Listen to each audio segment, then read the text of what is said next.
Yan guys, pwede siya pang negosyo at panghanda, pang serve sa ating pamilya.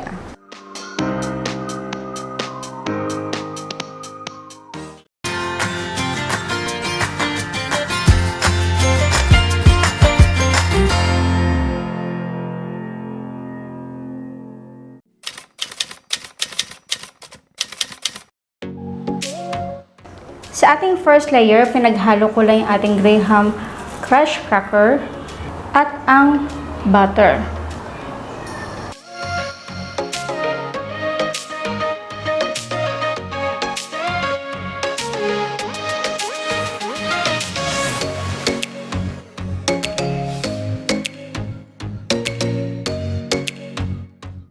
Ito nga pala guys na meron ako ngayon, ito ay cups at tamang-tama ito para sa ating ice cream flan at ito ay may sukat na 3 inches by 2.5 inches.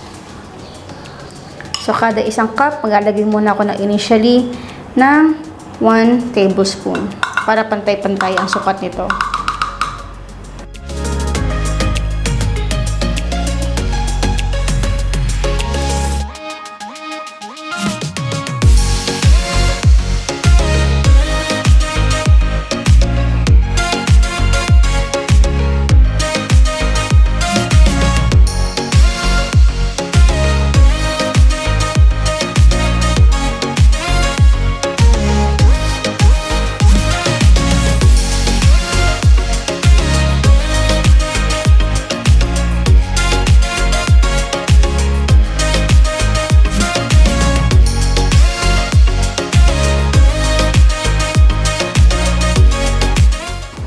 Para sa ating second layer naman ay gumamit ako dito ng heavy cream na semi-sweet na. Kaya pag kayo gagamit ng heavy cream, make sure na tikman nyo muna ito ng bahagya kasi para hindi mag-oversweet yung ating ice cream. So ito ay semi-sweet kaya konti lang ilalagay natin condensed milk.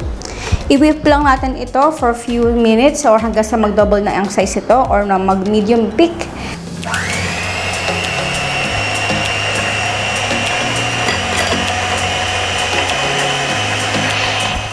At syempre, ang ating condensed milk.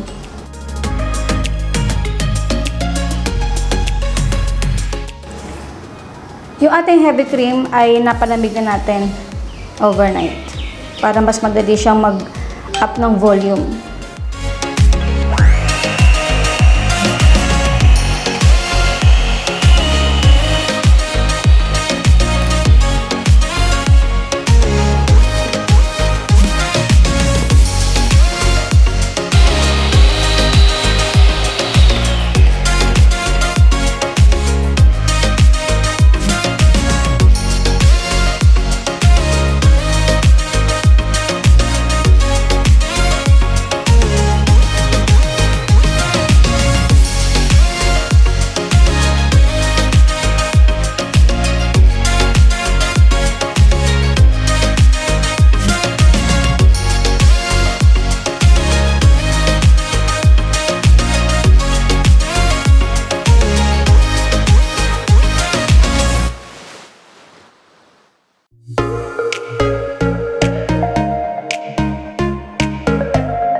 So ito guys, ilalagay lang na muna natin ito sa freezer for minimum 4 hours or hanggang sa mag-set lang yung ating ice cream. At ang ating third layer naman ay same lang din, pero ito nilagay ko kasi ay ang graham plus butter kaya matigas siya at medyo mabigat. Kaya lumubog ito with the ice cream. So ang ilalagay talaga natin ay ang graham na walang butter para light lang siya at ma-hold ng ating ice cream. Huwag natin ito diinan ha para hindi lumubog yung graham doon sa ice cream. Kahit medyo matigas na ito ng konti, ng bahagya, ay iwasan natin.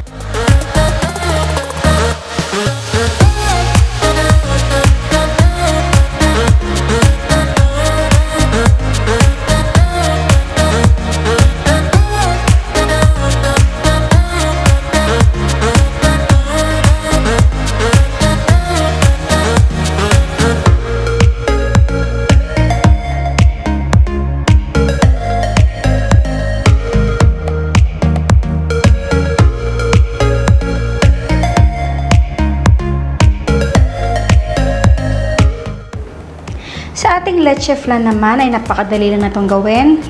Gagamit lang tayo ng 4 na egg yolks, agar-agar powder, o pwede nga gumamit ng plain gelatin powder, at half teaspoon vanilla essence. Haluin lang ito. At paunti-unti naman natin dito ilagay ang evaporated milk.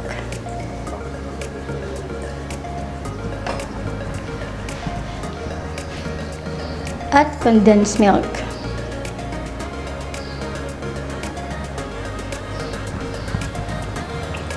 Meron pa tayo natitirang evaporated milk at ilalagay na lang natin yan kapag nahalo na natin itong na maigi.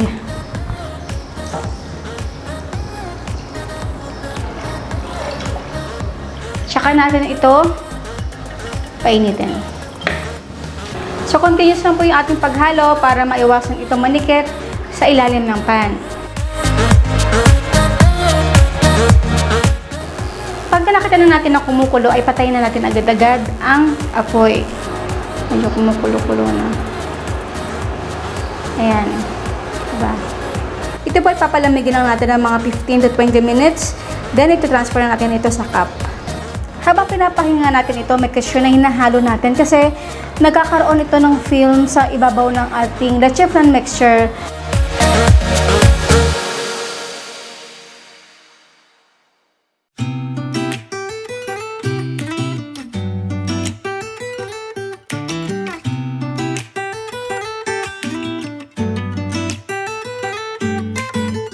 Ilalagay natin ulit ito sa freezer hanggang sa mag-set lang.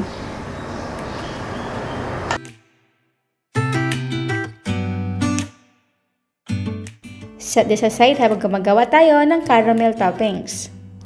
In a pan over medium heat, tunawin dito ang asukal.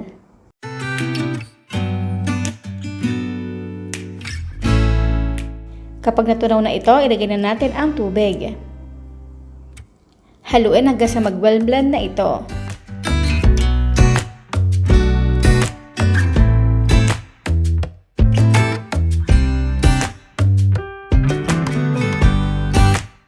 Kapag nasa boiling point na ang ating caramel, ilagay na natin dito ang water and cornstarch mixture. Haluin ulit ito at pakuluan ng 1 beses.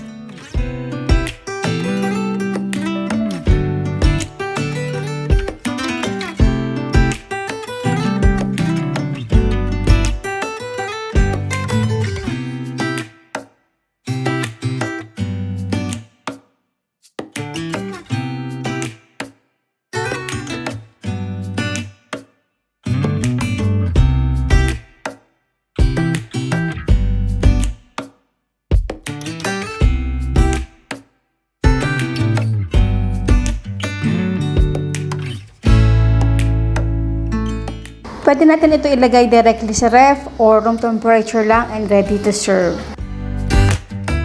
And now it's done! Our Graham Flan ice cream cake.